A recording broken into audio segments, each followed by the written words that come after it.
स्वागत है आप सभी का दृष्टि आईएएस के इस यूट्यूब चैनल में। दृष्टि आईएएस ने उत्तर प्रदेश लोक सेवा आयोग के तैयारी करने वाले परीक्षार्थियों में उत्तर लेखन कौशल अर्थात आंसर राइटिंग स्किल के बेहतर विकास के लिए यह कार्यक्रम प्रारंभ किया है।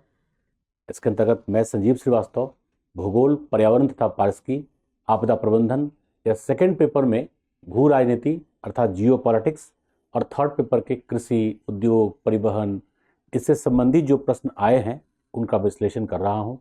इस प्रक्रिया में 2021 तथा 20 के मुख्य परीक्षा में पूछे गए प्रश्नों का विश्लेषण बेहतर उत्तर के साथ संप्रेषित किया जा चुका है। 2019 के मुख्य परीक्षा में भी पूछे गए प्रश्नों के 8 प्रश्नों को आप देख चुके हैं। आज हम लोग एक ग्रामीण अधिवास पर आधारित प्रश्न को देखेंगे जो 2019 में ही पूछा गया है।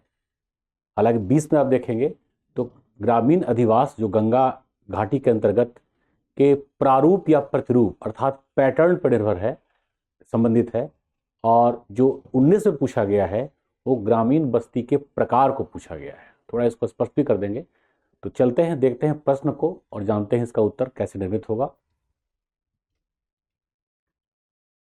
प्रश्न आपके सामने है, ये 200 शब्दों का है अर्थात यहाँ लिखने का स्कोप भी पर्याप्त है, उदाहरण दे करके, मानचित्र आदि दे करके। तो गंगा मैदान में ग्रामीण अधिवासों के प्रकारों अर्थात ध्यान रखना है हमें कि एक तो लिमिटेशन यह है कि गंगा के मैदान में ही बताना है, क्योंकि पहले की तरह ही मैंने विद्यार्थियों से बात किया तो कई विद्यार्थियों ने पंजाब का उदाहरण भी दिया, असम का उदाहरण भी दिया, कुछ लोगों ने मध्य प्रदेश या छत्तीसगढ़ का उदाहरण भी दिया। यहाँ स्पष्ट है कि हमें गंगा के मैदान तक सीमित रहना है, अर्थात हरियाणा को तो हम शामिल कर सकते हैं क्योंकि गंगा की सहायिका है यमुना और यमुना बेसिन में ही हरियाणा आता है। लेकिन पंजाब, सतलज और सिंधु नदी का मैदान है, गंगा का मैदान नहीं है। साथ ही साथ जो असम है वो ब्रह्मपुत्र नदी का मैदान है, अर्थात पश्चिम बंगाल तक ही हम देखें ध्यान से तो उत्तर में हिमालय की तराई से लेकर दक्षिण में विंध्य तक और पश्चिम में हरियाणा से लेकर के पूर्व में पश्चिम बंगाल तक के हम क्षेत्रों को ही शामिल कर सकते हैं। चूंकि डिसिप्लिन क्या है, पूछा क्या गया है, गंगा के मैदान में। तो पहला हो गया गंगा के मैदान में ग्रामीण अधिवासों के प्रकार, means types of rural settlement का क्षेत्रीय वितरण, स्पाइशियल जो डिस्ट्रीब्यूशन है उसका उदाहरण देते हुए हमें विवेचना करना है। अर्थात किस प्रदेश में है, उसकी थोड़ी बहुत क्या विशेषता है, कोई मैप या डायग्राम बन सकता है तो हम बना सकते हैं। और उत्तर प्रदेश भारत का एक ऐसा राज्य है जहां यदि हम गंगा घाटी के विशेषताओं या गंगा घाटी में विकसित ग्रामीण अधिवास के प्रकार को देखें तो लगभग उदाहरण हमें मिल ही जाता है। क्योंकि पूर्वी उत्तर प्रदेश और खासकर उत्तर पूर्वी उत्तर प्रदेश है जिसमें कि महाराजगंज, देवरिया, गोरखपुर, या पूर्वी उत्तर प्रदेश में बलिया, गाजीपुर, आजमगढ़, वाराणसी, ये वे जिले हैं जहां पर गुच्छित बस्ती का विकास हुआ है। हालांकि गुच्छित बस्ती का ज़्यादा बेहतर उदाहरण बिहार और पश्चिम बंगाल राज्यों में है, लेकिन उदाहरण फिर भी हमें उत्तर प्रदेश में मिल जाता है। साथ ही प्रकीर्ण बस्ती अर्थात बिखरी बस्ती का उदाहरण हमें बुंदेलखंड में मिल जाता है। तो वहाँ आते हैं तो बताते हैं। तो उत्तर प्रदेश का हम उदाहरण इसमें जरूर लेंगे और साथ ही कुछ अपेक्षित डायग्राम जो उत्तर की गुणवत्ता को सपोर्ट करेगा, है ना। तो सबसे पहले डिसिप्लिन यह है कि ग्रामीण अधिवासों के प्रकारों का क्षेत्रीय वितरण, मतलब कहाँ पे वो कैसे लोकेटेड हैं, लेकिन गंगा के मैदान में ही लेना है, हमें पंजाब या असम को छोड़ देना होगा। साथ ही साथ दक्षिण भारत के बस्तियों को भी छोड़ देना होगा। तो जो गंगा के मैदान में बस्तियां विकसित हुई हैं या हो सकी हैं उन्हीं का उदाहरण लेंगे। अब एक बात यहाँ और हमें ध्यान रखना है कि नगर बाद में भी विकसित हुए हैं, नगर बसाए भी गए हैं, लेकिन गांव प्रायः भारत में वही हैं, खासकर मैदानी क्षेत्र में, जो औपनिवेशिक युग या उससे भी पहले से चले आ रहे हैं। अर्थात छोटी सी कोई बस्ती बनी, धीरे धीरे बस्ती में जनसंख्या बढ़ता चला गया, लेकिन गांव नए नहीं हैं। हाँ, गांव का विस्तार होता रहा है। गांव पहले छोटे थे, बहुत बड़ा हो गया, बहुत बड़ा हो गया, बड़ा होता ही जा रहा है। कई ऐसे गांव हैं जो नगरों से बड़े हो चुके हैं। जैसे भारत का सबसे बड़ा गांव है गहमर।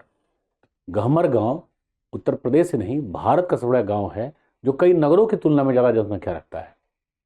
एनीवे, तो सबसे पहले इसके समझ में अर्थात प्रश्न को 3 प्रकार से पहले समझेंगे हम लोग। 3 प्रकार से इसके उत्तर को निर्मित करेंगे। पहला पार्ट होगा उत्तर, मतलब जो प्रश्न है इसकी मांग क्या है। दूसरे पार्ट में हम लोग प्रेजेंटेशन को बनाएंगे अर्थात प्रस्तुतिकरण को बनाएंगे, इसका तात्पर्य है किस पॉइंट पे हम कितने शब्द लिखेंगे, कौन सा मैप या डायग्राम देंगे वगैरह वगैरह को जोड़ेंगे इसमें। और तीसरे में फिर उत्तर में कैसे लिखा जाएगा, कैसे डायग्राम बनेगा, इसको जोड़ते हुए मैं उत्तर आप तक संप्रेषित करूंगा। तो सबसे पहला भाग तो यही है कि हम प्रश्न के मांग को समझें। प्रश्न की मांग क्या है? Demand of the question. प्रश्न की मांग का मतलब है हमारे पास हो सकता है कि सूचनाएं ज़्यादा हों, खासकर कई परीक्षार्थी ऑप्शनल के भी होते हैं, लेकिन इसका मतलब यह नहीं है कि फिर हम सूचनाओं को ज़बरदस्ती उसमें लादते जाएं, प्रस्तुत करते जाएं। जो अपेक्षा है, जो मांग की गई है, उतना ही बताएं। तो प्रश्न की मांग क्या है? तो गंगा के मैदान में ग्रामीण अधिवासों के प्रकार। तो सबसे पहले यहाँ पर ग्रामीण अधिवास,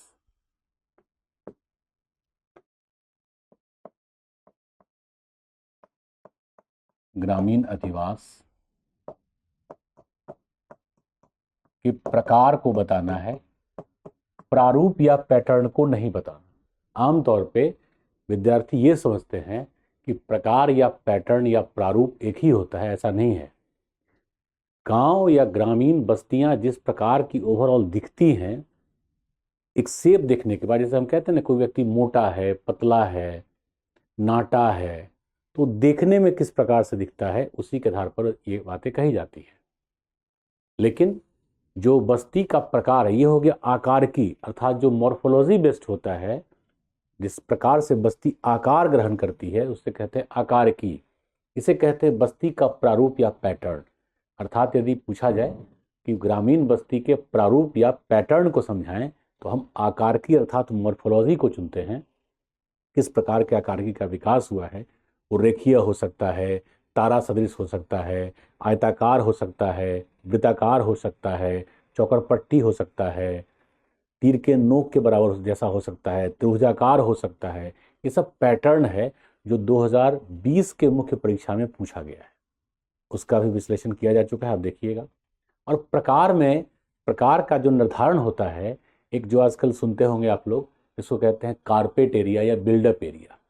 अर्थात जो मकान निर्मित हुए हैं उन मकानों को निर्मित करने में या होने में जितना एरिया खर्च होता है, और साथ ही साथ दो मकानों के बीच की जो दूरी है उसको देखने के बाद, मतलब अंतराल को मिलाने के बाद हम निर्णय करते हैं कि ग्रामीण बस्ती का प्रकार कैसा होगा। जैसे गुच्छित, तो गुच्छा में आप जैसे अंगूर को देखते हैं तो गुच्छित होता है, गुच्छे में होता है, तो ऑब्वियसली बाहर वाले अंगूरों के कारण वो उतना सघन होता है कि अंदर वाले अंगूर आपको नहीं दिखते, तो उसको क्या कहेंगे? गुच्छित या गुच्छे में। लेकिन प्रकीर्ण मतलब होता है बिखरा हुआ, डिस्पर्स्ड। कॉम्पैक्ट हो गया गुच्छित और प्रकीर्ण हो गया बिखरा हुआ, स्कैटर्ड, डिस्पर्स्ड। तो ये एक मकान यहाँ होगा, दूसरा मकान 10 मीटर 20 मीटर की दूरी पर होगा। तो डिस्पर्स्ड या स्कैटर्ड जो सेटलमेंट, रूरल सेटलमेंट, वो प्रायः यहाँ पर नहीं पाया जाता। मतलब गंगा के मैदान में प्रायः मैं कह रहा हूँ, इसका नहीं है कि नहीं पाया जाता। जैसे सीढ़ीदार प्रकीर्ण, तो गंगा के मैदान में सीढ़ीदार प्रकीर्ण बस्तियों का उदाहरण प्रायः नहीं है, क्योंकि ये पर्वतीय प्रदेश से पाए जाते हैं। लेकिन सीमित रूप से कहें तो मिर्ज़ापुर में दिखेगा। बट अगेन मैं रिपीट करता हूँ, मिर्ज़ापुर जो जिला है वो गंगा के मैदान के बजाय विंध्यन पहाड़ी या पठारी भाग से संबंधित हो जाता है ना। तो सबसे पहले हमें क्या करना है, यहाँ पर ग्रामीण अधिवास के प्रकार पर फोकस करना है, टाइप पर फोकस करना है, ना कि प्रतिरूप पर। तो ये गलती नहीं करनी कि हम पैटर्न से कंसर्न इसको करेंगे। दूसरा, इसके क्षेत्रीय वितरण अर्थात स्पाइशियल डिस्ट्रीब्यूशन। क्षेत्रीय वितरण अर्थात जो हम उदाहरण लेंगे वो बिल्कुल उस प्रदेश के लोकेशन से और थोड़ा उसकी विशेषता से, वो कहाँ पर है लोकेशन अवस्थित है, और साथ में थोड़ी बहुत उसकी विशेषताओं से, कि कारण को पैटर्न से या बैकग्राउंड से, पृष्ठभूमि से हम जोड़कर देखेंगे। अर्थात क्षेत्रीय वितरण में, स्पाइशियल डिस्ट्रीब्यूशन में पहला पार्ट हो जाएगा उसकी अवस्थिति कहाँ है, और अवस्थिति के साथ साथ थोड़ा बहुत हम उसको विशेषता से जोड़ लेंगे, तो विशेषता के अंतर्गत उसका बैकग्राउंड भी आ जाएगा। अब इसी में तीसरा पार्ट है गंगा के मैदान में, अर्थात गंगा के मैदान में। तो डिमांड ऑफ द क्वेश्चन में 3 पार्ट का हमें ध्यान रखना है। पहला पार्ट हो जाएगा ग्रामीण अधिवास के प्रकार पे चलना है, दूसरा उसके प्रादेशिक या क्षेत्रीय वितरण पे चलना है, और तीसरा हमें गंगा के मैदान में ही सीमित रहना है, अर्थात हरियाणा से पश्चिम बंगाल तक। तो उत्तर प्रदेश तो आ ही गया। अब ध्यान से आप देखिए तो इसमें उत्तर प्रदेश, साथ में बिहार और पश्चिम बंगाल, इन्हीं 4 राज्यों में राज्य लिख ही देता हूं, ज्यादा बेटर रहेगा।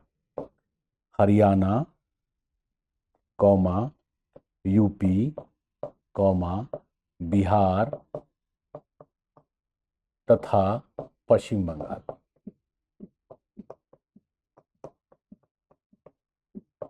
इतने राज्यों के अंतर्गत ही हमें इनके विस्तार को देखना है, क्योंकि स्पष्ट है गंगा के मैदान। अब देखो, गंगा का बेसिन होता तब तो हम झारखंड और छत्तीसगढ़ और थोड़ा मध्य प्रदेश को भी जोड़ सकते थे, लेकिन गंगा बेसिन नहीं है, गंगा का मैदान है। और इंग्लिश में भी यही है, मैं पढ़ के बताता हूं आपको। Discuss the spatial distribution. Spatial का मतलब क्षेत्रीय या प्रादेशिक रिएक्ट नहीं होता, बेसिकली उसकी अवस्थिति और विशेषता से कंसर्न मानते हैं स्पाइशियल। तो discuss the spatial distribution of types of rural settlement, types which is concern with the build up area and जो मकान का बीच में अंतराल है, means gap between the two houses, two homes are concern as concept with the types of rural settlement. And in Ganga plain, अर्थात discipline यह भी है कि हमें गंगा प्लेन यानी गंगा के मैदान में ही इसको बताना है। अच्छी बात यह है कि 200 शब्दों का है, और इस प्रश्न में उम्मीद करता हूं कि सभी ने कंफर्टेबली इसका उत्तर नहीं दिया होगा, क्योंकि कंटेंट की फिर कमी, चूंकि 200 शब्द काफी अच्छा खासा हो गया। और इसमें अगर आप थोड़ा भी पैटर्न पे जाते हैं कि तारा सदृश है या रेखीय है, आयताकार है, वृत्ताकार है, त्रिभुजाकार है, तो आपका उत्तर गलत हो जाएगा। प्रकार का मतलब पहले ही मैंने स्पष्ट कर दिया, तो यहां पे हम स्पष्ट करेंगे। अब यही है प्रश्न की मांग। प्रश्न की मांग के अनुरूप यदि हम इसके प्रेजेंटेशन को बनाएं, तो जैसा पहले मैं करता रहा हूं कि पहले इसको मैं कॉपी करके इसके प्रेजेंटेशन को बताता हूं। चलते हैं, देखते हैं इसका प्रेजेंटेशन क्या होगा। प्रेजेंटेशन में मैं इसको पहले मिटा देता हूं और तब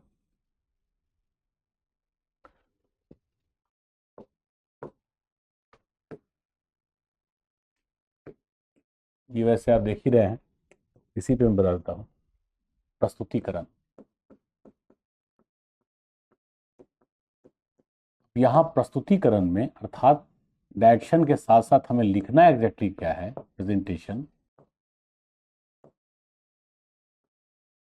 प्रेजेंटेशन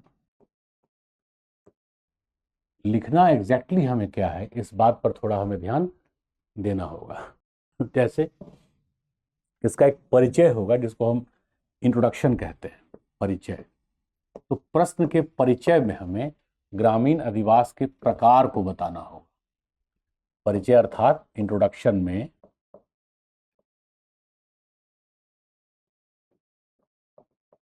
ग्रामीण अधिवास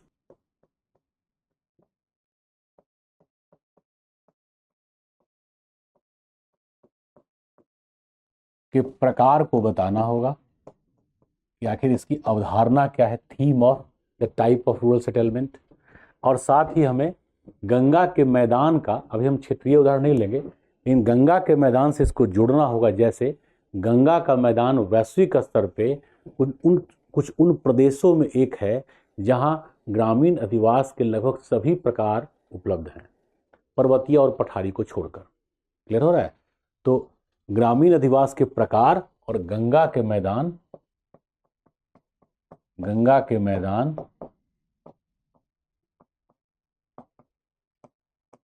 या गंगा के मैदान से जोड़कर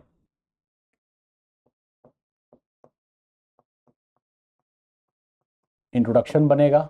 अब यहां पर 20 शब्द हम आराम से ले सकते हैं, 20 से 25 शब्द, क्योंकि यहां पर चूंकि प्रकार भी हमको बताना है और यहां पर एक मैप भी हम देंगे कि आखिर क्या हम कहना चाह रहे हैं, कहां पे इस प्रकार के बस्तियों के प्रकार को हम देखेंगे, है ना। तो एक मैप यहां पे कम से कम दे देंगे जो मध्यवर्ती भारत के मैदान में गंगा के मैदान से संबंधित हो जाएगा, गंगा प्लेन के विषय में पूछा गया है। तो ये हमारे उत्तर का परिचय होगा। 20 से 25 शब्द, 25 शब्द के आसपास मुझे लगता है कि इसमें मैदान से जोड़ेंगे तो हो ही जाएगा। अब परिचय के बाद हम चलते हैं, तो पहले हम प्रकार, यहां पर एक फ्लो चार्ट देंगे। तो ग्रामीण अधिवास के प्रकार, क्योंकि यहां पर हमने अवधारणा को पेश किया, ग्रामीण अधिवास के प्रकार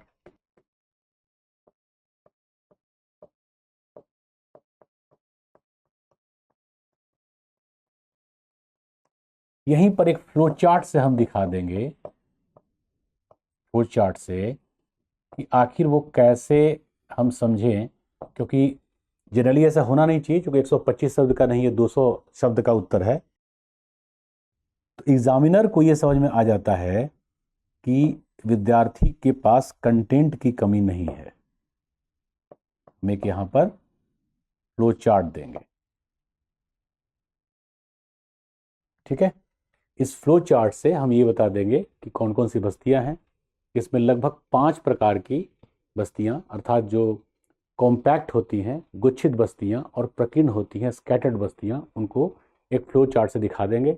तो लगभग ये 5 प्लस 2 या 3 भी कह सकते हैं, 7 बस्तियां जो गंगा के मैदान से हैं, 7 प्रकार हम फ्लो चार्ट में दिखाएंगे, और तब 1 बाय 1 हम उन्हीं को एक्सप्लेन करेंगे। तो यहां पर जो फ्लो चार्ट है उसके लिए 1-2 लाइन हम यूज करेंगे और तब फ्लो चार्ट देंगे। तो मान के चलिए कि भाई 7 प्रकार का तो नाम ही देंगे हम, तो कम से कम 15 शब्द यहां पर खर्च हो जाएगा। तो यहां पे हम लोग ले लेते हैं 25 शब्द, कोई कंफ्यूजन ना रहे, साफ साफ 25 शब्द और 15 शब्द, जिसमें कि हम फ्लो चार्ट को से दर्शाएंगे। इसके पश्चात 1 बाय 1 सबको हम एक्सप्लेन करेंगे। तो जो 7 प्रकार है,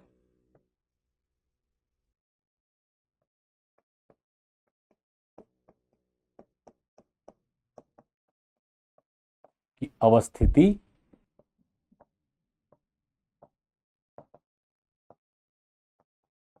विशेषता आदि का विश्लेषण करेंगे। तो आप ध्यान दीजिए, 40 शब्द हमने खर्च किया है अभी, और एक फ्लो चार्ट दिया है, अर्थात यहां पर एक मैप है और एक यहां पर फ्लो चार्ट है, जो उत्तर के श्रृंगार के लिए पर्याप्त है, जिसको हम गुणवत्ता भी कहेंगे यहां पर।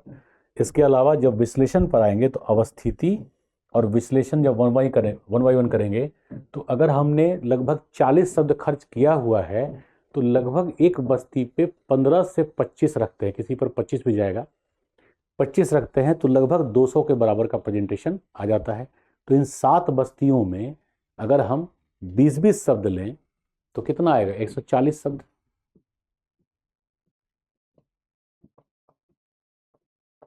प्रत्येक पर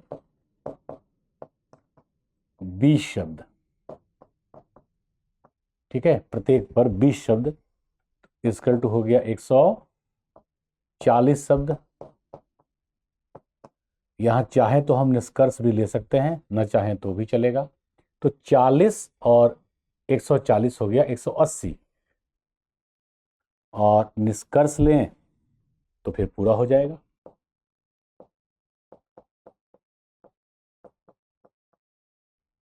तो लगभग 200 शब्द का एक अच्छा प्रेजेंटेशन बन जाएगा। ये मैं आपको हमेशा इसलिए बताता हूं क्योंकि फिर उत्तर के लिखने की प्रक्रिया में बिखराव नहीं आता। आप माइंडसेट एक बना लीजिए कि परिचय हम इसे अदा कर नहीं देंगे, या किसी पॉइंट पे बहुत फोकस कर दिया हमने, शब्द सीमा क्रॉस कर गए, और दूसरे पॉइंट को लिखने के बराबर शब्द अब मतलब हम लिखेंगे तो शब्द सीमा को पार कर जाएंगे। ये अनुशासन नहीं माना जाता।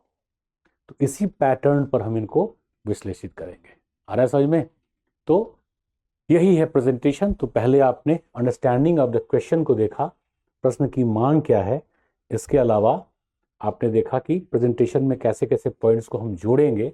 तो परिचय में प्रकार को विशेषित करेंगे, ग्रामीण अधिवास के प्रकार को, और गंगा के मैदान से जोड़ करके ये 25 से 30-40 भी जा सकता है, और हम चाहें तो बढ़ा भी सकते हैं, क्योंकि लिखने का स्कोप पर्याप्त है। फिर वहाँ मैप देंगे, फ्लो चार्ट देंगे। चलते हैं हम लोग उत्तर की ओर। तो यहाँ पर उत्तर मैं प्रश्न के साथ ही प्रारंभ करता हूं, है ना।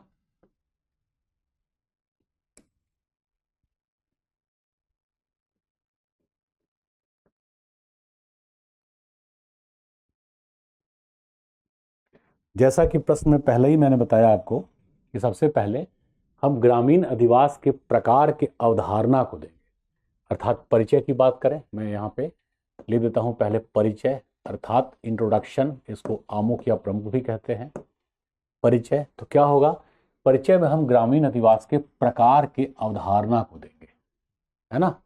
क्या होता है ये, तो मकान में प्रयुक्त क्षेत्र अर्थात बिल्डअप एरिया तथा दो अधिवास या मकानों के बीच के अंतराल या दूरी के आधार पर अधिवास के प्रकार का निर्धारण होता है, या ग्रामीण अधिवास के प्रकार का निर्धारण होता है। लिखना शुरू करता हूं मैं पहले। तो मकान में, तो यहां ग्रामीण स्तर पर है तो ग्रामीण लिख देंगे। ग्रामीण मकान में प्रयुक्त क्षेत्र, ग्रामीण अधिवास या ग्रामीण मकान में प्रयुक्त क्षेत्र, जिसको हम बिल्डअप एरिया कहते हैं, क्षेत्र तथा मकानों के, मकान या मकान ही रखते हैं, बार बार या क्यों दिया जाए, मकान, मकानों के बीच अंतराल, जिसको हम कहते हैं गैप, अंतराल या दूरी। तो यहाँ पे दो तथ्य मैंने दिया, ग्रामीण मकान में प्रयुक्त क्षेत्र मीन्स एरिया, एक मकान कितने एरिया में बना हुआ है। अब जैसे मानसूनी प्रदेश में देखें, देवरिया में, गोरखपुर में, गाजीपुर, आजमगढ़, बनारस, या हम चले जाएं फिर बलिया, ये मानसूनी प्रदेश हैं, तो यहाँ गुच्छित बस्तियाँ होंगी, तो यहाँ भूमि की कीमत ज़्यादा होगी। जब भूमि की कीमत ज़्यादा होगी, महंगा होगा, तो मकान कम एरिया में और खेती ज़्यादा एरिया में होगा, तो मकान बहुत सटे सटे आसपास आसपास में निकटता के साथ होंगे, है ना। तो ग्रामीण मकान में प्रयुक्त क्षेत्र तथा मकानों के बीच अंतराल या दूरी, मतलब डिस्टेंस के आधार पर ग्रामीण अधिवास के प्रकार का, मकानों के बीच दूरी अंतराल के आधार पर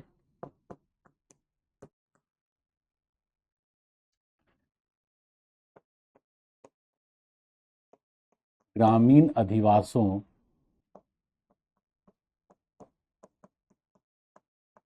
के प्रकार का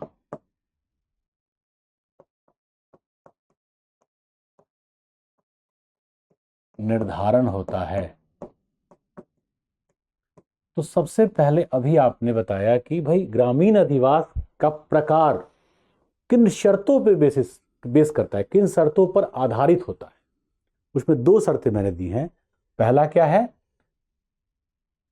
बिल्डअप एरिया, और दूसरा मकानों के बीच की दूरी। आ रहा है समझ में। तो इन दोनों के आधार पर ग्रामीण अधिवासों के प्रकार का निर्धारण होता है। अब यहां पर एक बात और आपको ध्यान रखना है कि जो गंगा के मैदान की बात की गई है, तो यहां हमें मेंशन कर देना चाहिए कि गंगा का मैदान वैश्विक स्तर पर ऐसे मैदान, चूंकि विश्व में अन्य प्रकार की विशेषताएं तो मिलती हैं, परंतु मानसूनी विशेषता या मानसूनी प्रकार की विशेषता चीन या जापान में भी एग्जैक्टली मानसूनी जलवायु वहाँ है, धान की खेती भी होती है, बट जिस प्रकार का कॉम्पैक्ट सेटलमेंट मध्यवर्ती मैदान के पश्चिम बंगाल या बिहार में देखने को मिलता है, उस प्रकार का चीन में या जापान में या कोरिया में मानसूनी जलवायु के बावजूद भी देखने को नहीं मिलता है। तो ये एक अंतर भी है, ये मानसूनी जलवायु की विशेषता है। मानसून, हालांकि शीतोष्ण मानसून चीन में भी है, जापान में भी है, परंतु उष्णकटिबंधीय मानसून का आदर्श विकास भारत में हुआ है, और सबसे ज़्यादा गुच्छित बस्ती का कॉम्पैक्ट जो रूरल सेटलमेंट है वो यहीं पर होता है, अर्थात कम एरिया में मकान, मकानों के बीच की दूरी लगभग नगण्य। अधिकांश मकानों में तो दीवार भी एक ही होता है, और वहाँ धर्म जाति से भी ऊपर उठ करके, मतलब कुछ तो जातिगत संरचना रहता है कि दो मकानों के बीच में दीवार एक ही है, एक तरफ इनका मकान, एक तरफ इनका मकान, क्योंकि भूमि महंगी है। लेकिन वही आप जाएंगे पश्चिमी उत्तर प्रदेश में, तो दो मकानों के बीच में सटा सटा मकान मिलेगा, लेकिन फैलाव लिए हुए होगा। फैलाव के लिए होता है, इसलिए नहीं कि उनके पास पैसा ज़्यादा था, इसलिए क्योंकि भूमि की कीमत परंपरागत रूप से कम थी, तो अधिक एरिया में मकान बनाना आम बात है। साथ में मानसून मतलब वर्षा की मात्रा कम है, तो खुला खुला थोड़ा ज़्यादा वो बनाते थे लोग, क्योंकि कृषि से लाभ तुलना में कम था, है ना। तो ओवरऑल ग्रामीण अधिवास के प्रकार का निर्धारण होता है। ये हो गया ग्रामीण अधिवास के प्रकार, और यहाँ पे 2 आधार जो है उसको आपने शामिल कर लिया। कहीं भी मिक्सअप नहीं करना है, जो पैटर्न या उसके आकार की से कंसर्न है, संबंध है। अब यहाँ गंगा के मैदान को दे दें, तो गंगा का मैदान, गंगा का मैदान, अब यहाँ पर 4 राज्य हैं, आप चाहें तो मेंशन कर दें। हरियाणा, यूपी, बिहार एवं पश्चिम बंगाल। यहां ब्रैकेट को आप क्लोज कर दीजिए। तो बिल्कुल स्पष्ट हो गया कि हम कहां से कहां तक के एरियाज को लेंगे। तो गंगा का मैदान विश्व के लगभग सर्वाधिक प्रकार, विश्व के लगभग सर्वाधिक प्रकार के मैदानों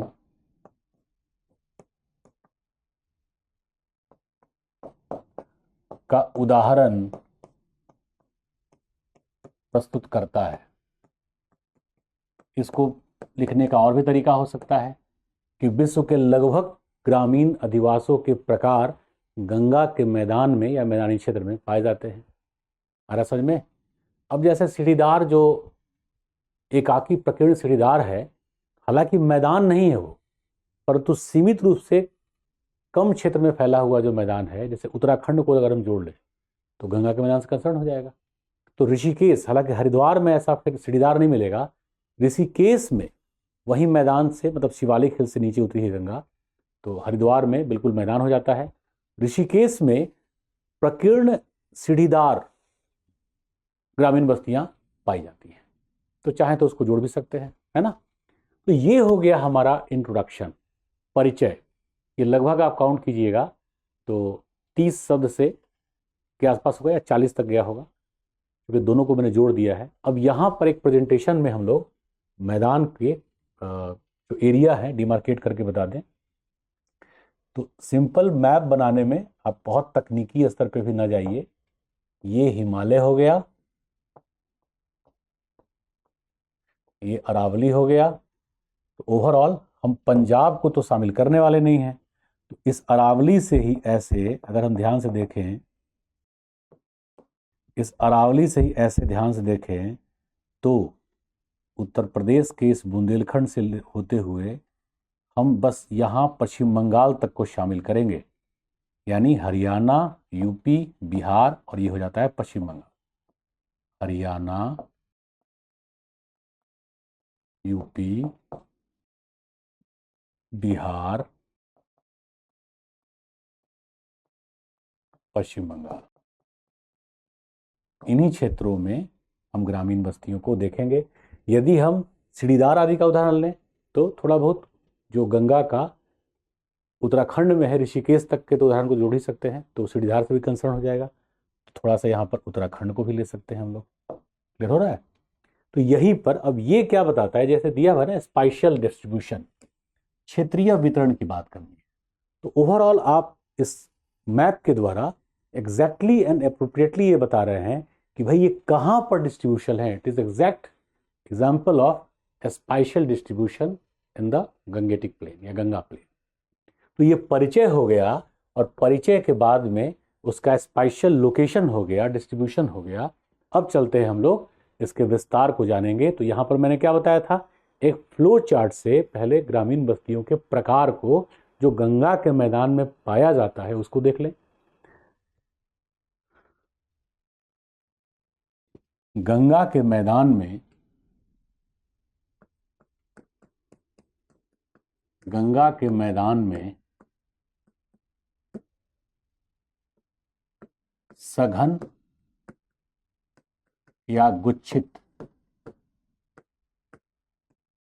सघन या गुच्छित तथा इसके 5 उप प्रकार,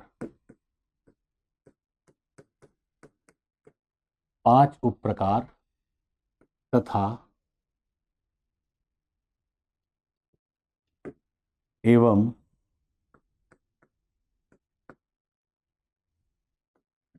बिखरा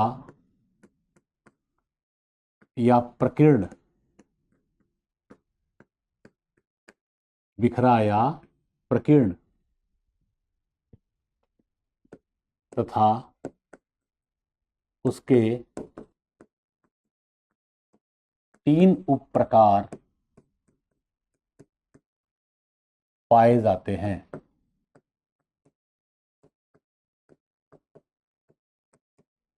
तो यहां आपने परिचय दे दिया कि सघन या गुच्छित बस्ती तथा उसके 5 उप प्रकार और बिखरा या प्रकीर्ण तथा उसके 3 उप प्रकार पाए जाते हैं। क्लियर हो रहा है? तो ग्रामीण अधिवास के प्रकार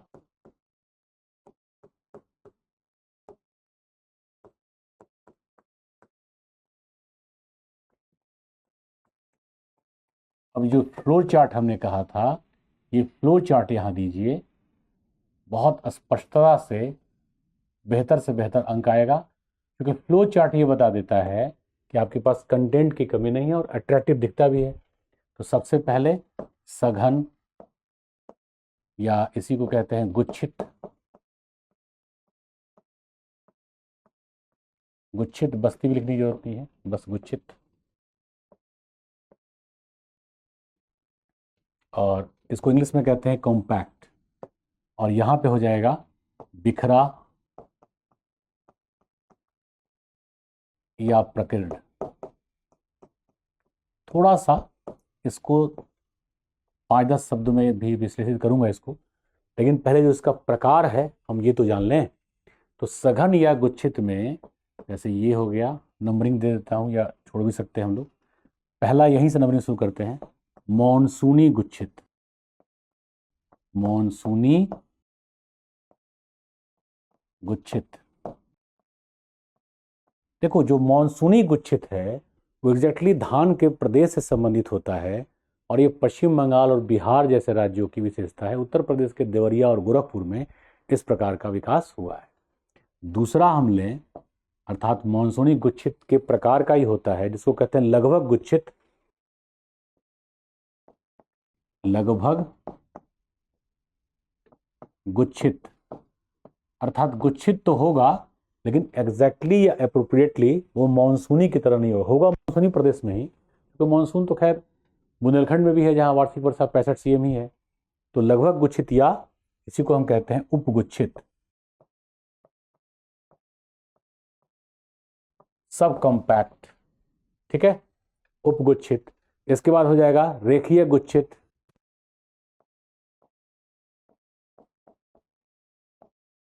रेखीय गुच्छित। फिर होगा गुच्छित सह पूर्वा,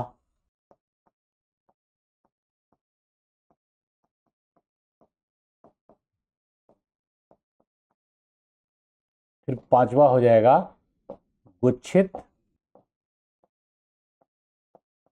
सह पूर्वा। याद रखने में आपको आसानी होगी, गुच्छित सह पूर्वा सह प्रकीर्ण। यहां मैं इंडिकेट कर दूं कि कई ऐसे गाइड हैं, जैसे टाटा मैग्रो हिल का ही है, मुझे नाम वैसे मतलब ना प्रचार के लिए दुष्प्रचार के लिए, तो उसमें जो प्रकार दिया हुआ है ग्रामीण बस्ती का वो 4 है प्रकार दिया हुआ है। बट सेटलमेंट में ग्रामीण अधिवास को जब आप पढ़ेंगे, जैसे बंसल की पुस्तक हिंदी माध्यम उपलब्ध है, लेकिन चूंकि सामान्य अध्ययन के लिए परीक्षार्थी उतने डिटेल में जाते नहीं हैं, तो उसमें उन सब चीज़ों को डिटेल में दिया हुआ है। तो केवल जो सीमित सूचनाएं हैं उस पर आप बेस नहीं करेंगे, सोर्स मैंने बता ही दिया। इवन जो एनसीईआरटी है उसमें भी सीमित रूप से इसकी चर्चा की गई है अस्पष्टता के साथ। हाँ, उदाहरण उसमें कम है। तो ये 5 हो गया सघन या गुच्छित बस्ती, और जो बिखरा और प्रकीर्ण बस्ती है वो 3 प्रकार का होगा, जैसे एकाकी प्रकीर्ण, रेखीय प्रकीर्ण और सिरनुमा प्रकीर्ण। तो इधर ले लेते हैं छठा, एकाकी प्रकीर्ण। इसको कहते हैं आइसोलेटेड स्कैटर्ड, बिखरा प्रकीर्णन,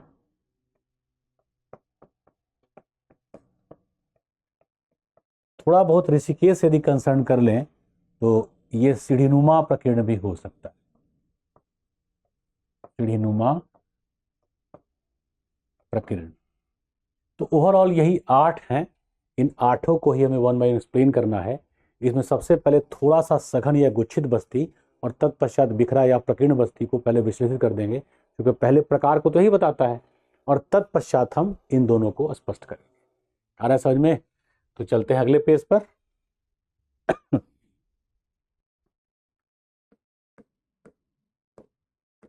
सघन या गुच्छित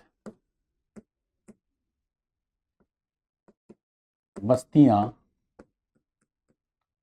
सघन या गुच्छित बस्तियां प्रायः धान के कृषि प्रदेश या गहन कृषि प्रदेशों में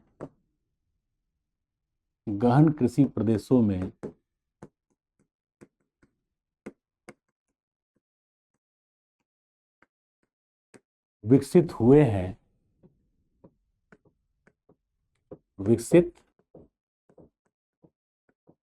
हैं, जिसमें अधिवास में प्रयुक्त भूमि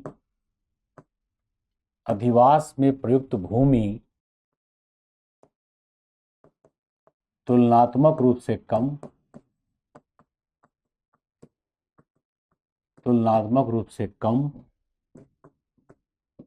तथा मकानों के बीच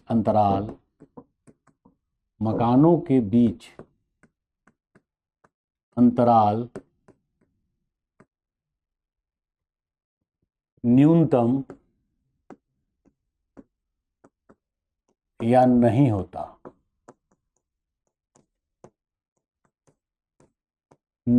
है।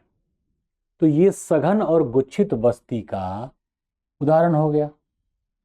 जनरली 100 सेंटीमीटर वर्षा या उससे, अर्थात 100 सेंटीमीटर वर्षा से अधिक वाले क्षेत्रों में ही देखने को मिलता है, बट इसका उदाहरण और भी आएगा। अरे समझ में? तो उत्तर प्रदेश मतलब पश्चिम बंगाल, बिहार और यूपी तक ये देखने को मिलता है मैदानी क्षेत्र में। ऐसी बस्तियां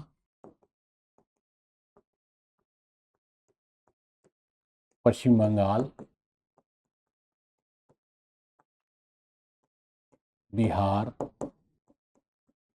तथा पूर्वी उत्तर प्रदेश में वितरित हैं, लेकिन सीमित रूप से पश्चिमी उत्तर प्रदेश आदि में देखने को मिलेगा। अब वो चाहें तो अभी ना भी लिखें, लेकिन स्पेशल डिस्ट्रीब्यूशन देना था इसलिए मैंने बता दिया। अब यहां पे हम लोग चलते हैं बिखरी या प्रकीर्ण बस्ती। बिखरी या प्रकीर्ण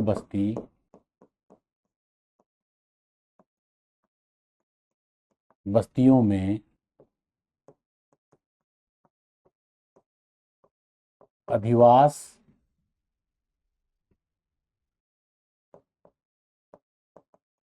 में प्रयुक्त भूमि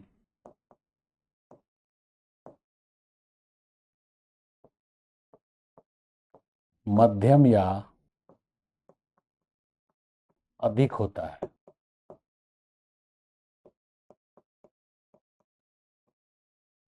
साथ ही दो मकानों के बीच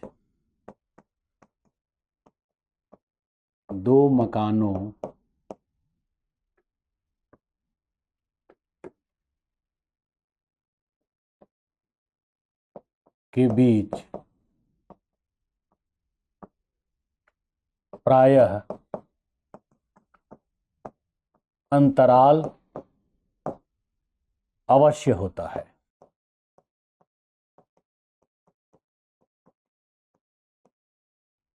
ऐसी बस्तियां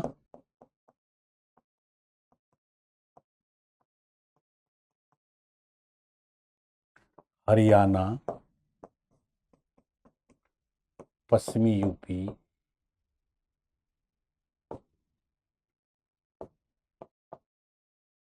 एवं बुंदेलखंड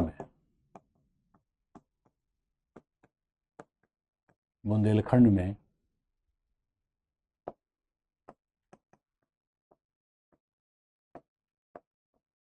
विकसित हुई हैं। हालांकि हरियाणा एवं पश्चिमी यूपी में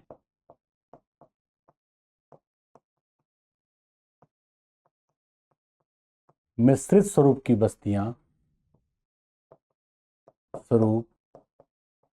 की ग्रामीण बस्तियों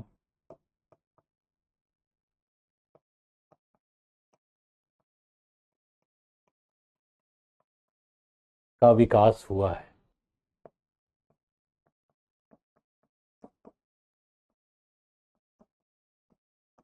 क्योंकि अब वहां पर बिखरा बस्ती कहें ये उचित नहीं होगा।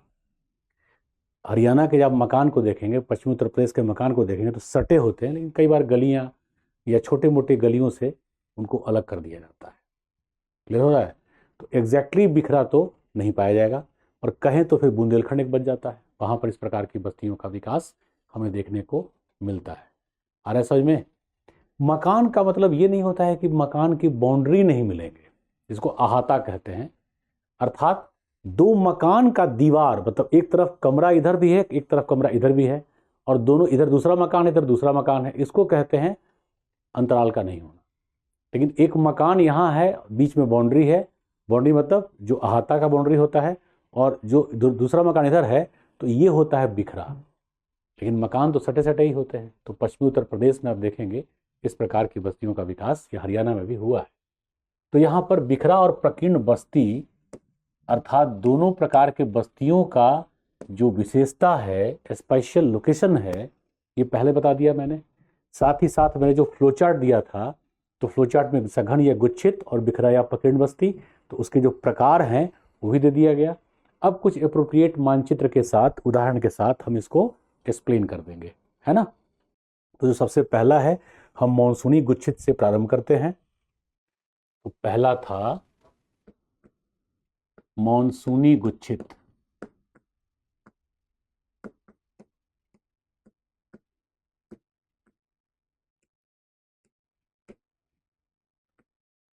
ये भारत के साथ साथ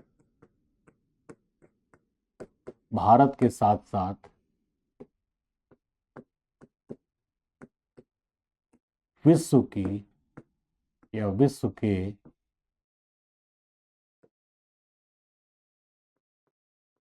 ग्रामीण अधिवासों में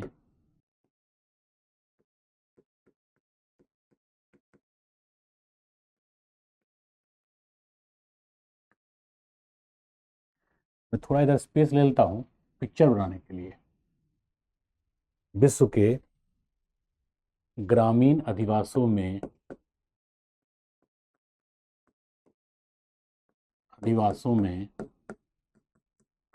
सर्वाधिक सघन,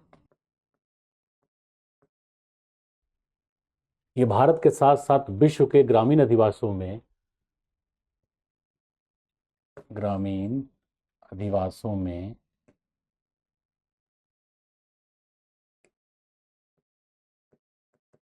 सर्वाधिक सघन रूप से विकसित हुए हैं।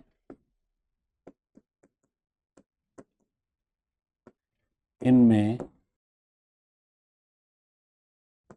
मकानों का आकार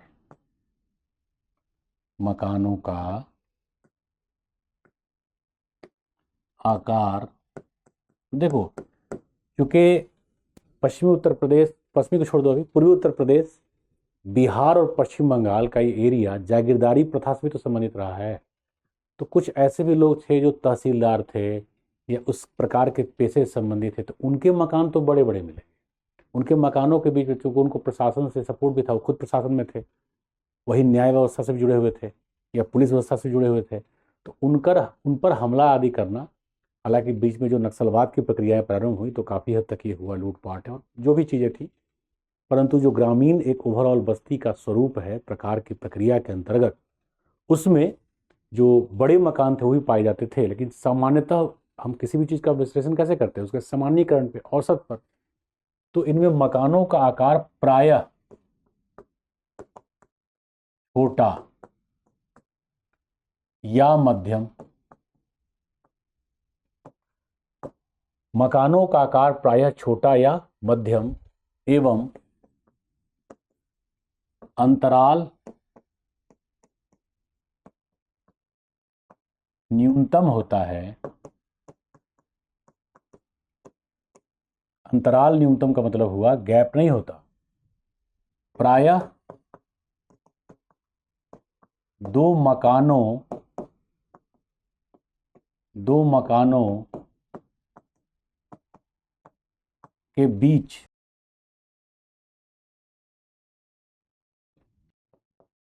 की दीवार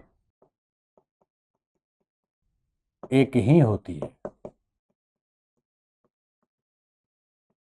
अर्थात कॉमन वॉल होगा, अरे समझ में, तो बस्ती बहुत ही कॉम्पैक्ट होगी। यह सर्वाधिक सघन, ये वैसे लिख ही दिया है मैंने भारत के साथ साथ, इसको लिखने की आवश्यकता छोड़ देते हैं हम लोग, क्योंकि ये तो वर्ल्ड में मोस्ट कॉम्पैक्ट बस्ती का उदाहरण है। तो ये कहां पर होगा, धान खेती वाले क्षेत्र में होगा। यह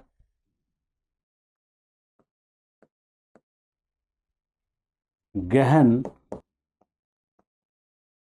धान की खेती वाले क्षेत्र में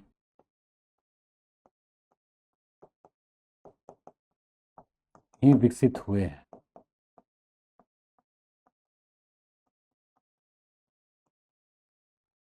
पश्चिम बंगाल,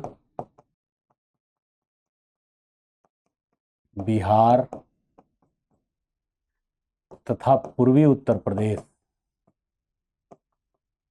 अब अगर पूर्वी उत्तर प्रदेश पे विशेष तौर पे या यूपी पे फोकस करना चाहिए, हालांकि यहाँ आवश्यकता नहीं है प्रश्न के मांग के अनुरूप, तो आप जिला वाइज, जैसे देवरिया, महाराजगंज तो तराई है लेकिन फिर भी धान खेती होती है, देवरिया, गोरखपुर जहाँ माननीय योगी जी का चुनाव क्षेत्र है, इसके अलावा गाजीपुर, जौनपुर, आजमगढ़, बनारस, बलिया, प्रतापगढ़, प्रयागराज थोड़ा स्कैटर्ड हो जाता है तुलना में, बिल्कुल गुच्छित नहीं है। तो ये सब जिले उत्तर प्रदेश के गुच्छित बस्ती के उदाहरण हैं, तथा पूर्वी यूपी में विकसित हुए हैं। अब इस पे मैटर थोड़ा ज़्यादा था, इसलिए थोड़ा ज़्यादा लिखा गया, विकसित हुए हैं। अब इसका मानचित्र कैसे बनेगा, जैसे ये मान लो एक बस्ती है, ऐसे एक एरिया ले लेते हैं, तो इसमें आकार की तो बताना नहीं है, तो जनरली क्या होता है, गांव ऐसे बसता है और इसमें पूरा का पूरा ये सब का सब मकान है, एकदम कॉम्पैक्ट, कोई जगह नहीं होगा, क्योंकि मैक्सिमम एरिया पे खेती होती है, और पतला पतला पगडंडी होगा, और जनरली ये पगडंडियाँ टेढ़ी होती हैं। ये ग्रामीण सड़कें हैं, 2 भी हो सकता है, 3 भी हो सकता है आसपास से कहीं से रेलवे लाइन गुजर रहा हो या एनएच गुजर रहा हो, है ना, रेलवे लाइन, ग्रामीण सड़क। प्रायः ऐसी बस्तियां एनएच आदि के पास नहीं होती। अरे समझ में, तो यही हो गया मॉनसूनी गुच्छित। और ऐसे मैप बनाने पर आपको बहुत बेहतर अंक मिलेगा, क्योंकि प्रेजेंटेशन वाइज हमें ऐसे बनाना चाहिए। उम्मीद कर रहा हूँ आपको बढ़िया समझ में आ रहा होगा। अब इसके बाद मैंने कहा था, मॉनसूनी गुच्छित के बाद लघु या उपगुच्छित, लगभग गुच्छित, दूसरा लगभग गुच्छित।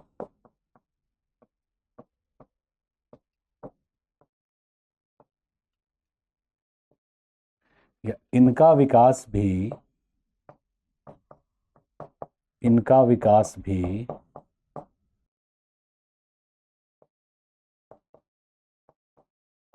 धान की कृषि प्रदेश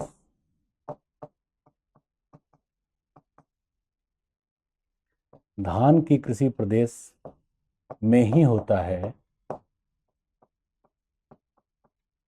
धान की कृषि प्रदेश में ही होता है, परंतु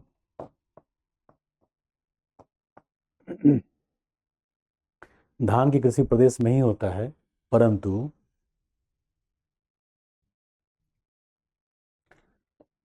गहन कृषि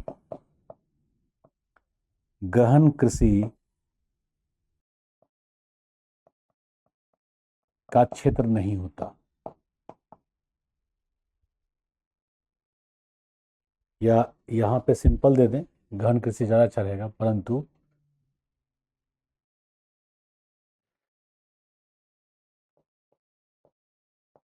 कम सघन बसाव होता है। कम सघन बसाव होता है। तो ओवरऑल ये भी क्लियर हो गया कि ये बनेंगे तो मानसूनी प्रदेश में ही, धान वाले क्षेत्र में ही। पूर्वी यूपी तथा मध्यवर्ती बिहार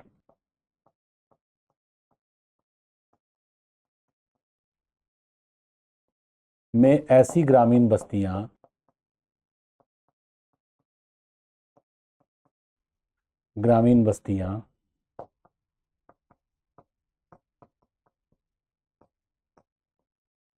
विकसित हुई हैं।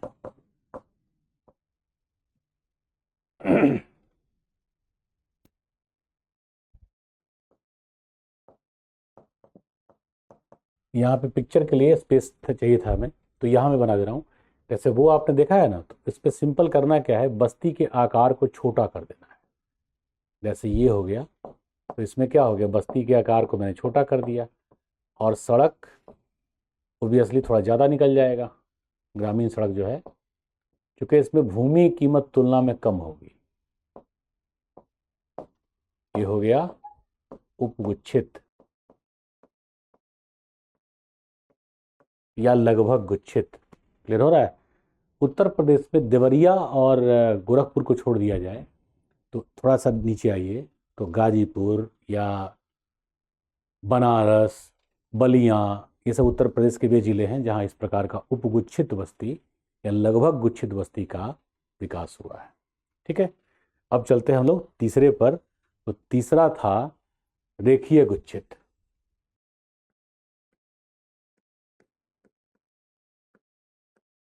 रेखीय गुच्छित। अब देखो, ये मानसूनी प्रदेश में धान के कृषि प्रदेश से संबंधित प्रायः नहीं है।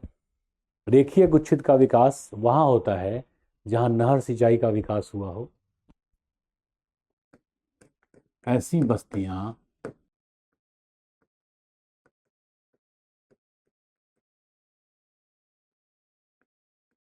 नहर के दोनों ओर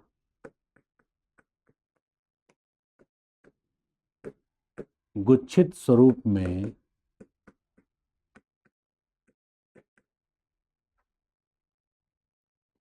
विकसित होती हैं।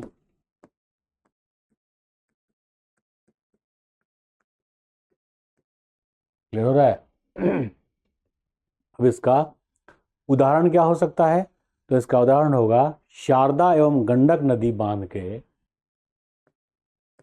शारदा, ये वर्ल्ड का दूसरा सबसे बड़ा कमांड एरिया है यूपी का। शारदा यूपी एवं गंडक, ये बिहार और यूपी की सम्मिलित है। Gandak UP plus Bihar, spatial distribution में यही आएगा। तो शारदा एवं गंडक नदी के नहर के दोनों ओर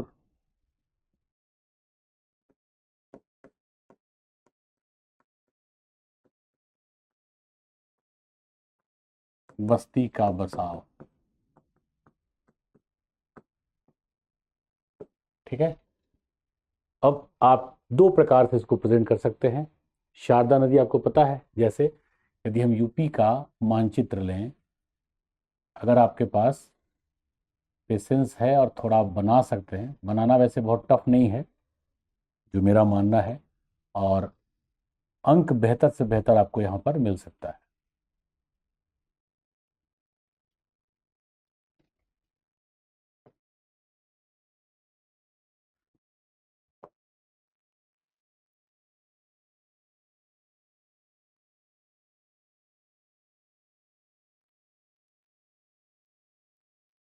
उत्तर प्रदेश में जो शारदा नदी है वो यहीं से, उत्तराखंड का ये गंगा यहाँ से प्रवेश करती है, और यहाँ पे है काली, इसी को कहते हैं शारदा। और शारदा नदी का जो कमांड क्षेत्र है, तो नहर के किनारे दोनों ओर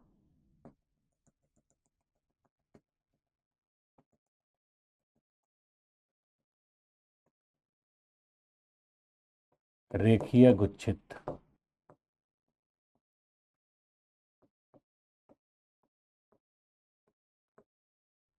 और ये है शारदा नहर।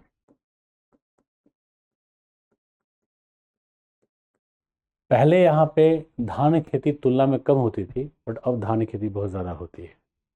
और ये जो नदी है सहारनपुर से प्रवेश कर रही है, ये गंगा नदी है, और यहाँ पे दिल्ली के पास से आती है यमुना, जो आकर के मिलती है प्रयागराज में। फिर हो गया, ये शारदा फिर जा कर के गंगा में ही मिलती है। ये गंगा हो गई। अगर ऐसा मैप आप बना सकते हैं तो ज़रूर बनाइए। ये शारदा नदी है, तो स्पाइशियल डिस्ट्रीब्यूशन का जो पैटर्न है, और यूपी को जरूर इंडिकेट करिए, तो बहुत अच्छे अंक आने की संभावनाएं होंगी। अब चलते हैं गुच्छित सह पूर्वा पर, चौथा।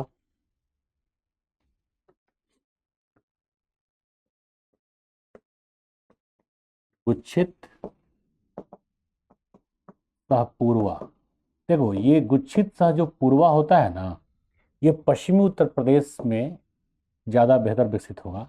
अर्थात एक बस्ती तो गुच्छित होती है, लेकिन कुछ बस्तियां छोटी होती हैं, गुच्छित होंगी परंतु दूर होंगी और छोटी होंगी। तो मुख्य बस्ती को गुच्छित बस्ती, हालांकि वो मौसमी गुच्छित से छोटा होगा, और छोटे छोटे बस्तियों को पूर्वा बस्ती कहते हैं।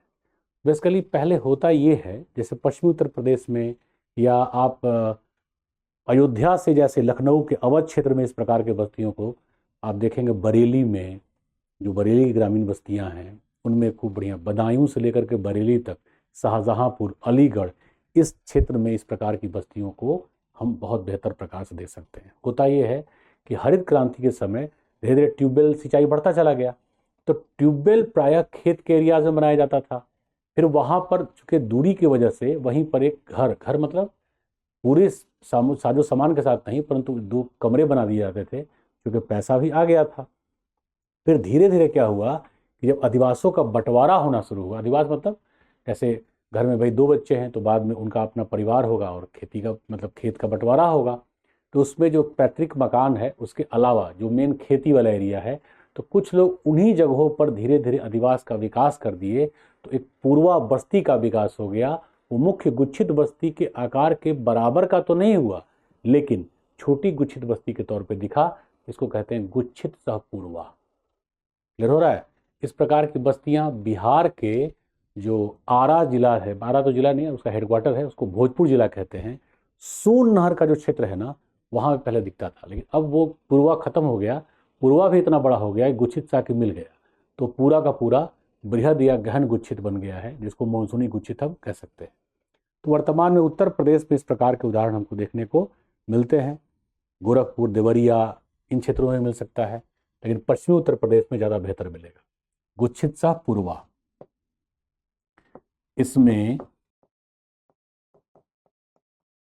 एक मुख्य गुच्छित बस्ती, एक मुख्य गुच्छित बस्ती, इसी को सेटलमेंट या सैटेलाइट सेटलमेंट भी कहते हैं, मैं बताता हूँ। एक मुख्य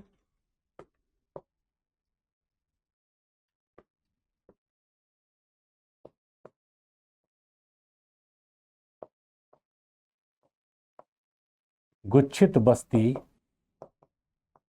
तथा दूरी पर कुछ छोटे या लघु, उधर पिक्चर बना देंगे, लघु गुच्छित बस्तियां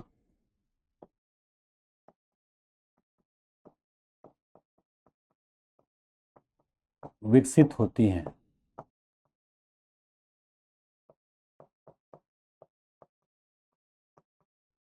इसे ट्यूबवेल या ट्यूबवेल की वजह से इसका विकास होता है। ट्यूबवेल या ग्रामीण, बेटर होगा देवनागरी में सेटेलाइट लिख दीजिए, उपग्रह से थोड़ा कंफ्यूजन हो सकता है। तो ग्रामीण सैटेलाइट, ग्रामीण सैटेलाइट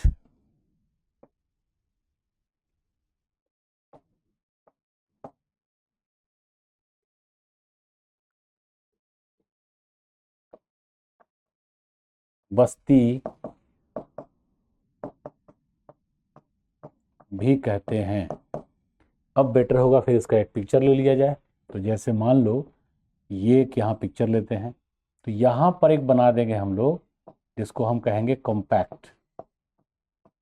एक बस्ती मुख्य है जो कॉम्पैक्ट हो गया, लेकिन इसी के जैसे मान लो फिर यहाँ से ये चला जाएगा, ये सेमी कॉम्पैक्ट। सेमी कॉम्पैक्ट ना कह के हम कह लें ये कॉम्पैक्ट ही है, लेकिन ये दूर डेवलप हुआ है।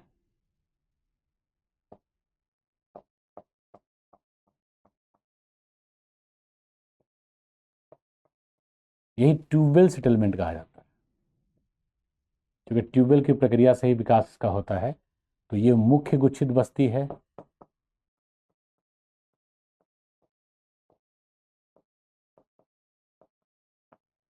और ये लघु गुच्छित बस्तियां, इसी को कहते हैं गुच्छित सह पूर्वा। आ रहा समझ में? कई बार जो गांव में छोटे छोटे मौजा होते हैं या टोला होते हैं, इस प्रकार से टोलों का विकास भी होता है, लेकिन वो पांचवें प्रकार में और भी ज्यादा बेहतर स्पष्ट हो जाएगा। क्लियर हो रहा है? तो पांचवा है गुच्छित सह पूर्वा सह बिखरी बस्ती। पांचवा है गुच्छित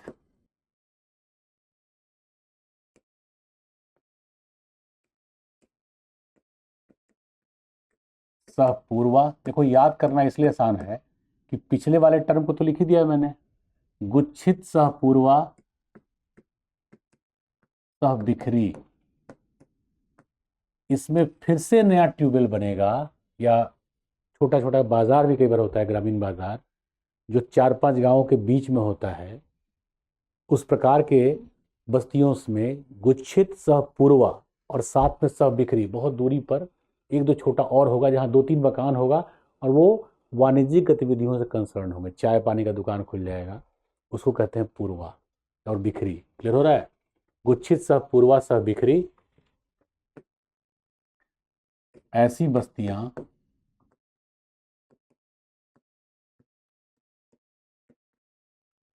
बिहार, यूपी तथा हरियाणा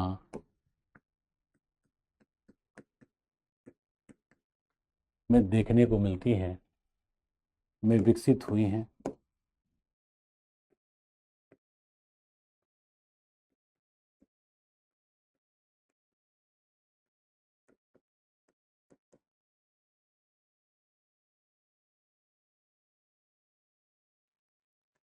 कुच्छित सह पूर्वा बस्ती में ही लघु ग्रामीण बाजार, क्योंकि गांव में जो लोग दुकान करते हैं ना, खोलते हैं, वो रहते भी उसी में, ऐसा नहीं कि रात को दुकान बंद करके फिर घर गए। दुकान आगे होता है और पीछे ही। तो नगरों में भी भारत में देखा जाता है, जो आप अर्बन सेटलमेंट देखेंगे उसमें भी, कि दुकान है। और दिल्ली में भी आप देखेंगे, इवन मुखर्जी नगर जहाँ आईएएस का हब है, लखनऊ आदि में देखेंगे कि नीचे दुकान बना दी, आगे दुकान बना दी और पीछे रहते हैं लोग। तो गांव में जहाँ पे दुकान होता है, जनरली मकान भी उन्हीं में उसका होता है। तो बस्ती में ही लघु ग्रामीण दुकानें होती हैं, जो गुच्छित सहपूर्वा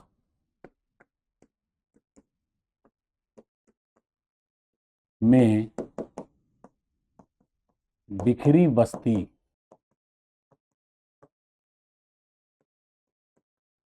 प्रकार को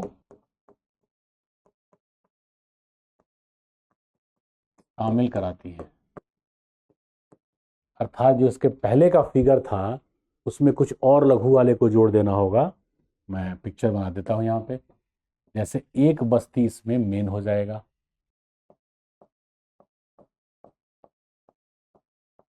बिल्कुल कॉम्पैक्ट।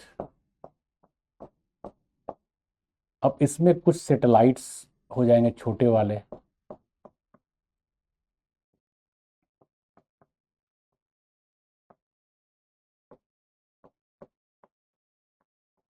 ये बाद में छोटे छोटे गांव का रूप धारण करने लगते हैं। लेकिन जैसे ये देखो, तो यहां पर क्या होगा, एक छोटा सा बाजार खुल जाएगा जो सर्विसेज प्रदान करेगा। स्पेशली ग्रामीण क्षेत्र में कई बार स्थानीय रूप से दारू बनाने का कार्य करते हैं। ये गाजीपुर में या आजमगढ़ में इस प्रकार की बस्तियां बहुत ज़्यादा हैं।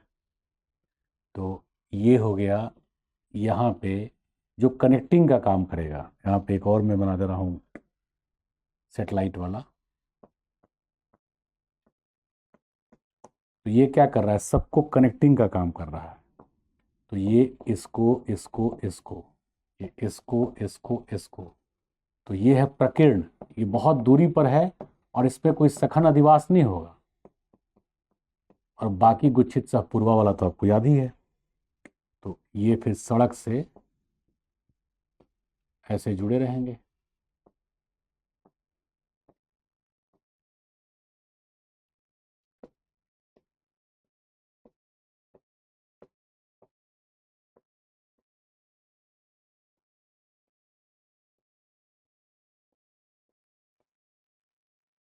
ठीक है, गुच्छित सहपूर्वा सह प्रकीर्ण।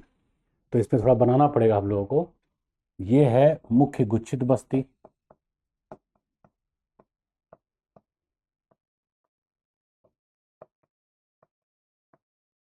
ये है पूर्वा बस्ती, और ये प्रकीर्ण मैंने लिख ही दिया है, प्रकीर्ण बस्तियां। तो यही है गुच्छित बस्तियों के प्रकार। और अब तीन प्रकार है एकाकी बस्तियों के। राय समझ में? तो चलते हैं हम लोग बिखरी और एकाकी बस्तियों को भी समझते हैं। मैं ब्लू पेन का यूज कर रहा हूं इसके लिए। बिखरी या एकाकी बस्तियां, एकाकी बस्तियों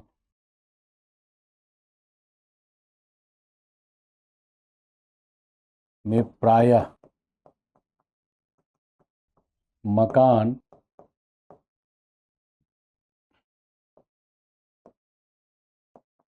अधिक भूमि पर तथा तथा अंतराल के साथ, अंतराल के साथ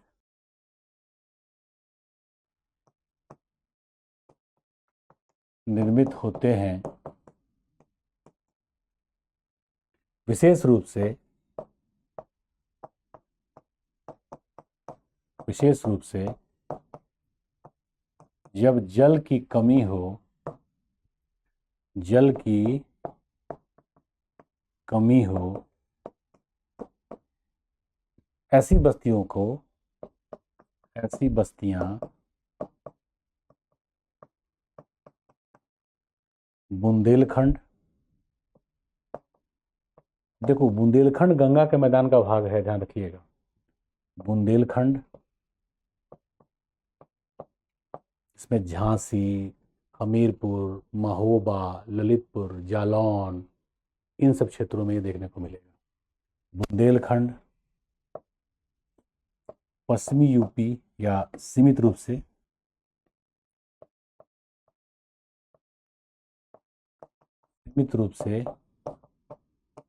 पश्चिमी यूपी एवं हरियाणा में, पश्चिमी यूपी एवं हरियाणा में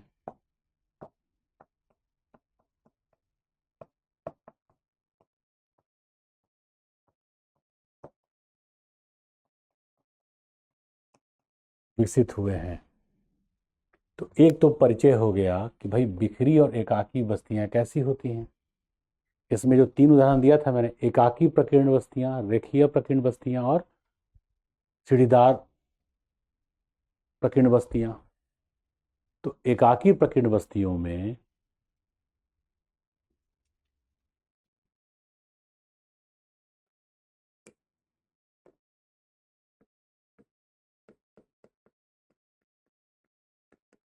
एकाकी प्रकीर्ण बस्तियां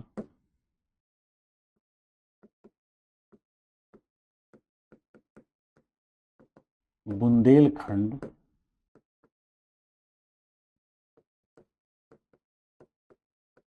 प्रदेश के झांसी, ललितपुर, जालौन, हमीरपुर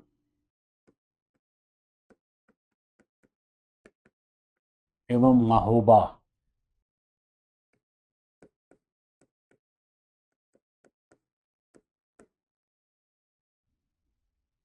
में विकसित हुए हैं।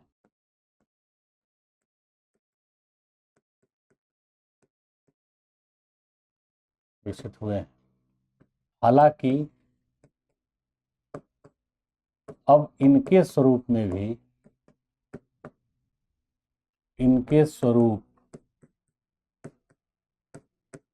भी परिवर्तन हुआ है, क्योंकि अब धीरे धीरे सिंचाई का सुविधा बढ़ने लगा। तो जब सिंचाई आदि की सुविधाएं बढ़ जाती हैं, कृषि की प्रक्रियाओं में परिवर्तन आ जाता है, तो कई प्रकार से ऐसे बस्तियों का विकास जो पहले परंपरागत रूप से हुआ था उसमें परिवर्तन आ जाता है। तो यहाँ पर एक मैप हम लोग बना देंगे। एकाकी प्रकीर्ण में ये होता है, कुछ बस्तियां ऐसे ऐसे डेवलप हो जाएंगी, एक यहाँ, एक यहाँ, एक यहाँ, एक यहाँ, एक यहाँ, एक यहाँ। ये बेसिकली मकान है। फिर कुछ बस्तियां यहाँ अनियमिताकार आकार की ही होंगी।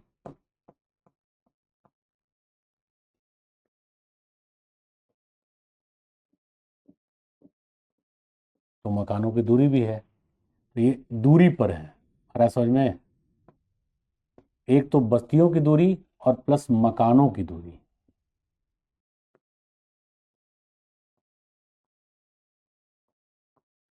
अधिवास की दूरी,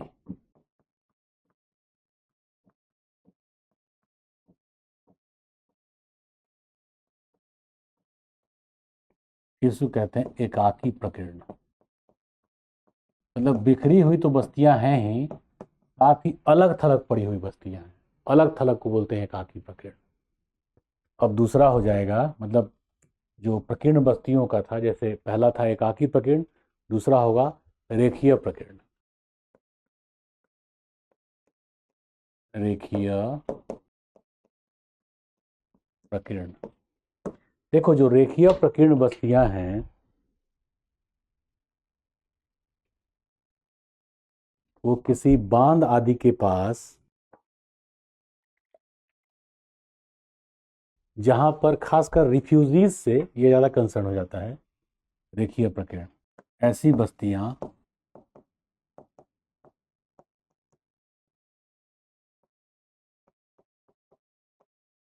प्राकृतिक बांध या तराई के क्षेत्रों में विकसित हुई हैं।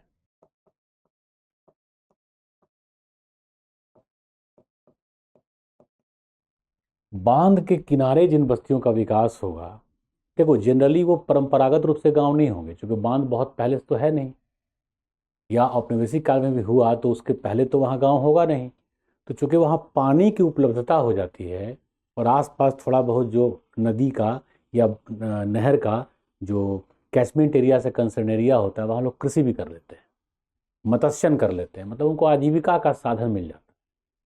तो उस प्रकार से वहाँ रेखीय प्रकीर्ण बस्तियों का विकास होता है। जैसे इसमें हम लोग इस प्रकार से इसका मानचित्र बना सकते हैं। ये कोई सपोज करो नदी है, ये है नदी, इस नदी से हम निकाले डैम, तो ये है नहर, ये है नहर। इस नहर के दोनों ओर इस प्रकार से बिखरी हुई दूर दूर बस्तियों का विकास हो जाएगा।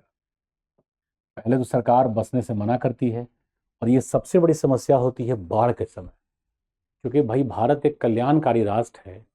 तो बाढ़ के मतलब किसी बाढ़ आएगा तो मानव को बचाना तो भाई हमारा कर्तव्य है सरकार का, और वहां बसाव हमेशा खतरनाक होगा। इसी को कहेंगे रेखीय प्रकीर्ण। रेखीय प्रकीर्ण बस्तियां।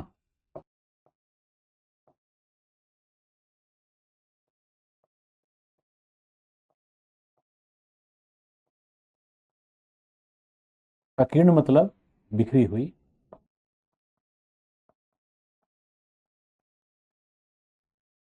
आप प्रयागराज में भी देखेंगे, अब हालांकि ऐसा नहीं है, सरकार ने काफी हद तक हटवा दिया। जो आप जाएंगे फाफामाऊ की तरफ प्रयागराज में, तो गंगा का कच्चा डैम है। एक तो ये हो गया प्रयागराज जहाँ संगम है, जहाँ गंगा जमुना मिलती हैं। फाफामाऊ की तरफ जाएंगे जहाँ पे एक्सप्रेसवे भी गुजरता है बनारस से लखनऊ की ओर के लिए, तो फाफामाऊ की ओर गंगा का कच्चा डैम है। तो अक्सर वहाँ पे रिफ्यूजीज पहले बस जाया करते थे, जिसको कछाड़ कहा जाता है। तो ऑब्वियसली वो अनप्लैंड ही बसेंगे और बहुत बिखरी अवस्था में बसेंगे, क्योंकि बाढ़ के समय वो जल से भर जाएगा। तो उस समय वो कम्यूटर्स बन जाते हैं, अर्थात नगर के क्षेत्रों में आकर के फुटपाथ आदि पे घर बना लेंगे। घर मतलब घर नहीं बनाएंगे, वो जस्ट लाइक निवास करने लगेंगे। इसके अलावा फिर जैसे बाढ़ का पानी हटेगा हटेगा मतलब 2 महीना के बाद, तो 10 महीना फिर जाके उसी कछाड़ में रह जाएंगे। थोड़ी बहुत आज सब्जी खेती भी कर लेते हैं। तो आप देखेंगे कई बार फाफाओं के आसपास लौटते समय एग्जैक्टली वही नहीं होते, बट सब्जी जो बेचने वाले होते हैं काफ़ी सस्ता बेचते हैं। जब प्रयागराज की ओर आप इंटर करेंगे तो जो गंगा पर ब्रिज है उसके आसपास वो लोग सब्जी बेचते हुए आप दिख जाएंगे। तो इस प्रकार से ऐसे बस्तियों का विकास होता है, जिसको हम रेखीय प्रकीर्ण या रेखीय बिखरी हुई बस्तियां कहते हैं। अब सीढ़ीनुमा प्रकीर्ण। सीढ़ीनुमा प्रकीर्ण मैदानी क्षेत्र में विकसित नहीं हुआ है गंगा के मैदान में, लेकिन गंगा के कैचमेंट एरिया में विकसित हुआ है।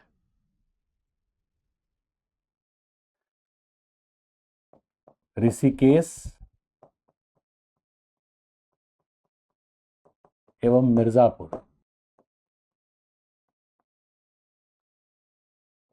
में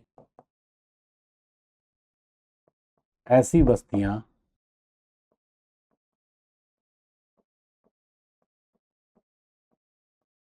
विकसित हुई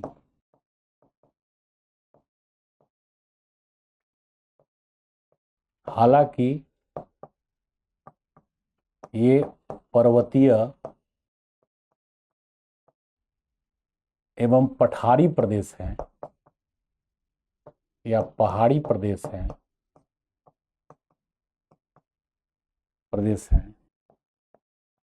साथ ही इनके स्वरूप में भी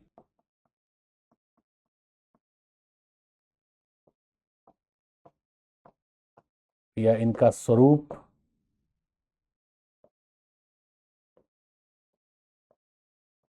भी परिवर्तित हो गया।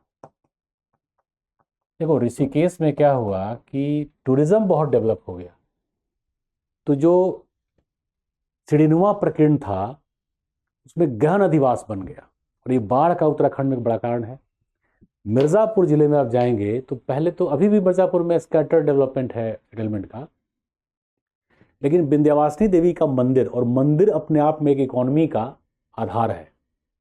जो बस्तियां थी धीरे धीरे धर्मशाला बने या मकान बने, अब होटल तो नहीं बना है, लेकिन जो भी लोग चूंकि गरीब अमीर सभी वहां जहाँ थे रुकने को, तो धीरे धीरे वो जो प्रकीर्ण बिखरी हुई बस्तियां, सीढ़ीनुमा कैसे होगा, इस प्रकार से, तो बस्तियां धीरे धीरे कन्वर्ट हो गई गहन या गुच्छित बस्तियों में, बिल्कुल गुच्छित नहीं कहेंगे, पूर्वा गुच्छित बस्तियों में परिवर्तित हो गई।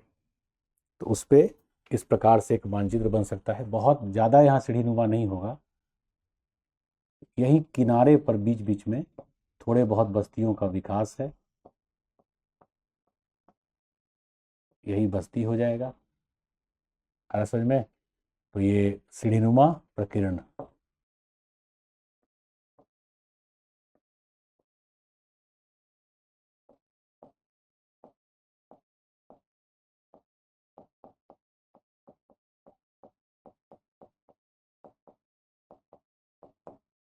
मैं उम्मीद करता हूँ बहुत बढ़िया से आपको समझ में आया होगा, क्योंकि सबसे बड़ी बात क्या है, जो आम तौर पे सामान्यतः विद्यार्थियों में कन्फ्यूजन था कि इस बस्ती का प्रकार और प्रतिरूप लगभग एक ही होता है, दोनों में कॉमन जाएगा, ऐसा बिल्कुल नहीं है। तो यहाँ पर कॉमन से भी कम मार्क्स आएगा, क्योंकि आपके पास अंडरस्टैंडिंग ऑफ द क्वेश्चन अर्थात प्रश्न की मांग ही या प्रश्न की समझ ही नहीं है। प्रकार बिल्कुल अलग होता है और प्रतिरूप या पैटर्न उसके आकार की संबंधित होता है, जो बिल्कुल अलग होता है। तो इसके पहले 20 के मुख्य परीक्षा में उत्तर प्रदेश लोक सेवा आयोग में ही ग्रामीण बस्तियों के पैटर्न या प्रतिरूप को पूछा गया था, जो आकार की संबंधित है, उसका विश्लेषण मैंने किया है। और 2019 के मुख्य परीक्षा में प्रकार पर पूछा गया है, जिसका विश्लेषण एक स्पाइशियल डिस्ट्रीब्यूशन प्रक्रिया के अंतर्गत मैंने डिटेल में किया है, क्योंकि ऐसे टॉपिक्स, चूंकि ये जस्ट लाइक एक क्लास भी हो जाता है, ताकि आगे मुख्य परीक्षा की तैयारी के लिए आप इन विषय वस्तुओं को जोड़कर बेहतर प्रकार से तैयार करें। अब चूंकि भारत के या गंगा के मैदान से पूछा जा चुका है, आगे जो पूछे जाने की संभावनाएं हैं, वो हो सकता है उत्तर प्रदेश में ग्रामीण बस्तियों के प्रकार को या प्रतिरूप को, पैटर्न को पूछा जाए। तो दोनों ही वीडियोस में, जो 2020 के मुख्य परीक्षा में आया था जिसका मैंने विश्लेषण किया है, और 19 के इस प्रश्न के विश्लेषण की प्रक्रिया में उत्तर प्रदेश के जो स्पाइशियल डिस्ट्रीब्यूशन पैटर्न है, अर्थात जो प्रादेशिक वितरण की प्रक्रिया है, उसको बहुत डिटेल में मैंने उदाहरण दे करके मानचित्र के साथ प्रस्तुत किया है। तो आप अब इस प्रश्न का उत्तर भी इस वीडियो को देखने के बाद दे सकते हैं। इसी के साथ इस वीडियो को मैं समाप्त करता हूँ। काफ़ी लंबा भी रहा, लेकिन आवश्यकता थी कि इसको डिटेल में मैं एक्सप्लेन करूँ, विश्लेषित करूँ, ताकि आप सीख सकें, जान सकें, साथ ही साथ एक बेहतर प्रस्तुतिकरण के साथ कैसे उत्तर बनाया जा सकता है, उस दक्षता को, स्किल को आप सीख सकें। यही हमारा प्रयास है, ताकि आप अच्छे रैंक के साथ चयनित हो। तो इस वीडियो को समाप्त करते हैं, मिलते हैं अगले प्रश्न के साथ। Thank you and all the best.